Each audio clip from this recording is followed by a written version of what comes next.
సత్య నదెల్లా Microsoft company యొక్క CEO. చిన్నప్పటి నుంచి తను ప్రొఫెషనల్ క్రికెటర్ కావాలి అని అనుకున్నాడు. కానీ చివరికి తను మైక్రోసాఫ్ట్ సీఈఓ ఎలా మారాడు, అలాగే నదెల్లా యొక్క బిజినెస్ ఇన్స్టింక్ట్స్ అనేటివి క్రికెటింగ్ ఫీల్డ్లో ఎలా మొదలయ్యాయి, తనకు పుట్టిన కొడుకు డిజబిలిటీస్తో పుట్టడం వల్ల తను ఒక ఎంపథెటిక్ లీడర్గా ఎలా మారాడు, అలాగే తన బిజినెస్ డెసిషన్స్ ప్రతి దాని వెనుక ఒక హ్యూమన్ స్టోరీ ఎందుకు ఉంటుంది, అలాగే అది పర్సనల్ ఛాలెంజెస్ అండ్ విక్టరీస్ నుంచి మనం ఏం నేర్చుకోవచ్చో ఈ వీడియోలో తెలుసుకుందాం. సో ఈరోజు ఎపిసోడ్ని స్టార్ట్ చేద్దాం. తను పుట్టింది ఒక హైదరాబాద్లో. తనకి క్రికెట్ అంటే చాలా ఎక్కువగా ఇష్టం.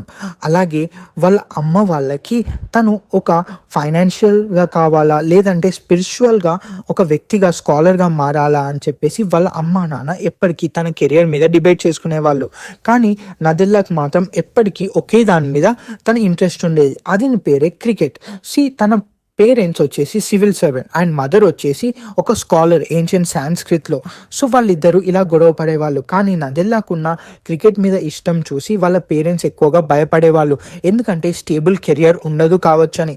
సో అలాంటి టైంలోనే తనకి ప్లాన్ ఏంటి అని చెప్పేసి అనుకుంటే బ్యాంకింగ్ అని చెప్పేసి సత్య నదెల్లా అనుకున్నారు. కానీ కాకపోతే తన ఫాదర్కి ఇంకా వేరే ఐడియాస్ ఉన్నాయి.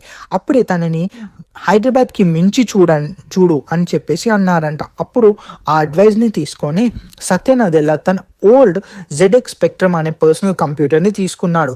అది తీసుకున్న తర్వాత తను ఒక డిఫరెంట్ పాత్ని కన్సిడర్ చేశారు. ఏంటో తెలుసా, ఇంజనీరింగ్ అండ్ సాఫ్ట్వేర్ అని. ఇది ఒక టర్నింగ్ పాయింట్ అనుకోవచ్చు సత్య నదెల్లా కెరియర్లో. తను ఆ తర్వాత మణిపాల్ ఇన్స్టిట్యూట్ ఆఫ్ టెక్నాలజీలో తను వెళ్ళాడు ఇంజనీరింగ్ పర్సూ చేయడానికి. అక్కడ తనకి క్రికెటింగ్ డ్రీమ్స్ని చాలా తక్కువగా వదిలేశాడు. ఆ తర్వాత టెక్నాలజీ మీద తనకి ఎక్కువగా ఇష్టం పెరిగింది.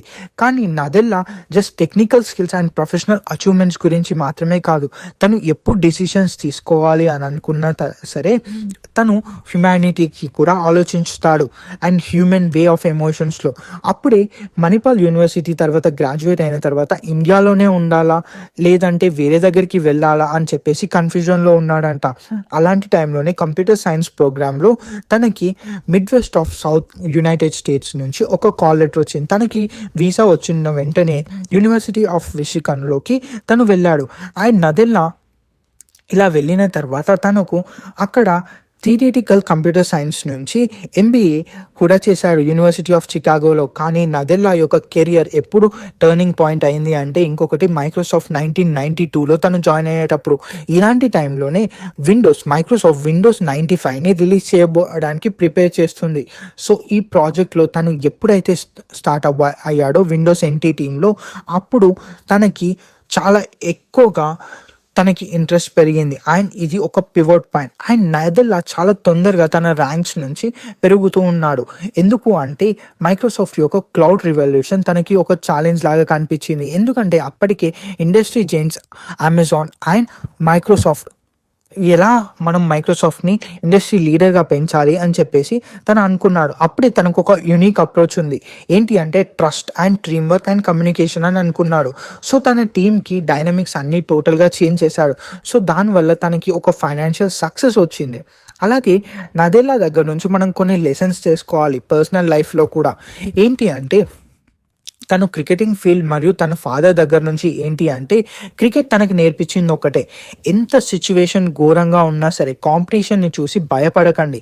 అలాగే మీరు ఎంత కష్టపడాలో అంత కష్టపడండి. అలాగే ప్రతి టీమ్మేట్ యొక్క స్ట్రెంగ్త్ని గమనించి ఆ స్ట్రెంగ్త్ని మీరు గెలిచడానికి యూస్ చేయండి. అలాగే తన కొడుకు ఎప్పుడైతే చాలా ఎక్కువగా డిజబిలిటీస్తో పుట్టాడో అప్పుడు తన పర్స్పెక్టివ్ చాలా ఎక్కువగా చేంజ్ అయింది. తను తండ్రిగా మారిన తర్వాత తనకి దయాగుణం కూడా చాలా ఎక్కువగా అయింది, ఎంపతి చాలా ఎక్కువగా అయింది. అలాగే టెక్నాలజీ ఫస్ట్ అండ్ అందరి లైఫ్లని ఎలా చేంజ్ చేస్తుందో అని చెప్పేసి తను రియలైజ్ అయ్యాడు. అలాగే ఎప్పుడైతే 2014లో తను సీఈఓగా మారాడో తనకి చాలా టఫ్ టైమ్స్ ఉన్నాయి. ఎందుకంటే PC మార్కెట్ చాలా ఎక్కువగా స్ట్రింక్ అవుతుంది. అలాగే యాపిల్ మరియు గూగుల్ చాలా ఎక్కువగా ముందంజలో ఉన్నాయి మైక్రోసాఫ్ట్లో. అలాంటి టైంలోనే తన టీంకి మొత్తానికి చెప్పాడు, కస్టమర్స్ని వినండి, అలాగే ఎలాగా చేంజ్ అయితే మనం బెటర్ అని చెప్పేసి ఎంబ్రేస్ కమ్మన్నాడు చేంజ్కి. సో అలాంటి టైంలోనే యాపిల్ దగ్గరికి వెళ్ళి కొలాబరేషన్ కూడా చేయాలి అని అనుకున్నాడు. ఇది ఇంతవరకు మైక్రోసాఫ్ట్ చరిత్రలోనే లేదు. మైక్రోసాఫ్ట్ వేరే వాళ్ళకి హెల్ప్ చేసింది, కానీ మైక్రోసాఫ్ట్ వెళ్ళి వేరే వాళ్ళని కొలాబరేట్ అవుదామనడం అదే ఫస్ట్ టైం.